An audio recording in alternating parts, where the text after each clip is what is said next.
सभामुख महोदय, म आज मात्रै स्विजरल्यान्ड भ्रमण सकेर काठमाडौँ आएको छु। स्विजरल्यान्डमा सेन्ट ग्यालेन सिम्पोजियममा म स्पिकरको रूपमा र प्यानलिस्टको रूपमा गएको थिएँ र जसको पूर्व जानकारी सम्माननीय सभामुखज्यूलाई लिखित रूपमा दिएर र मेरो पार्टीका श्रद्धेय सभापति रवि लामिछानेज्यूलाई लिखित रूपमा जानकारी गराएर र परराष्ट्र मन्त्रीज्यूलाई पनि जानकारी गराएर म गएको थिएँ र म गएको भोलिपल्ट नै वैशाख 23 गते सम्माननीय सभामुख महोदय एउटा राजधानी दैनिक नामक पत्रिकाले पूर्व सञ्चार मन्त्री स्विजरल्यान्ड सुटुक्क भागे अनुसन्धानको घेरामा पर्ने डरले भनेर समाचार लेखेको रहेछ। त्यसप्रति मेरो गहिरो खेद र दुःख व्यक्त गर्न चाहन्छु। सम्माननीय सभामुख महोदय,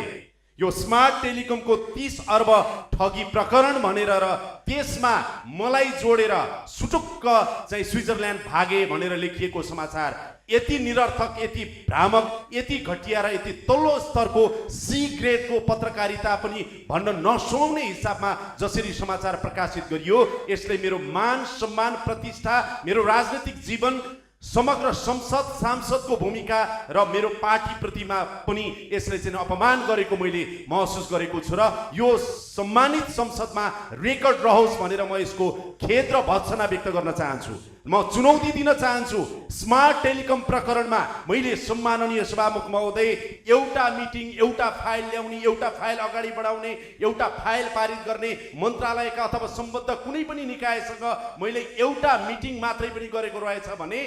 स्मार्ट टेलिकमको सन्दर्भमा घोटालाको त परै जाओस्, मिटिङ मात्रै गरेको रहेछ भने पनि मेरो सम्पूर्ण राजनीतिक जीवनबाट म सधैँका लागि बिदा लिन तयार हुन्छु।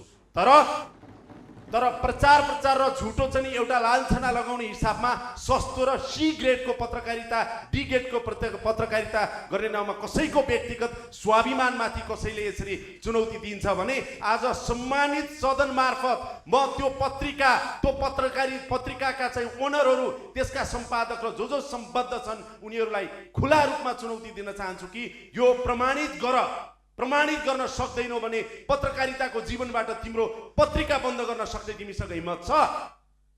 यो चुनौती दिन चाहन्छु सभामुख महोदय। होइन भने यसरी राजनीतिक रूपमा एउटा उदाइरहेको व्यक्तिलाई, पार्टीलाई, संस्थालाई, संसदलाई यसरी अपमान गरेर अगाडि बढ्न पाइँदैन। म यो अनुरोध गर्न चाहन्छु र सम्पूर्ण मेरा शुभचिन्तकहरूलाई यो भ्रममा नपर्नको लागि पनि म अनुरोध गर्न चाहन्छु। र अन्त्यमा के भन्न चाहन्छु भनेदेखि यहाँ सञ्चार मन्त्री हुनुहुन्छ भने म सम्माननीय सभामुखज्यू मार्फत आग्रह गर्न चाहन्छु, कृपया प्रेस काउन्सिललाई सशक्त बनाउनुहोस्, अहिले नै सशक्त बनाउनुहोस् प्रेस काउन्सिललाई, त्यो आग्रह गर्न चाहन्छु। त्यस्तै गरेर गृहमन्त्रीलाई र सम्माननीय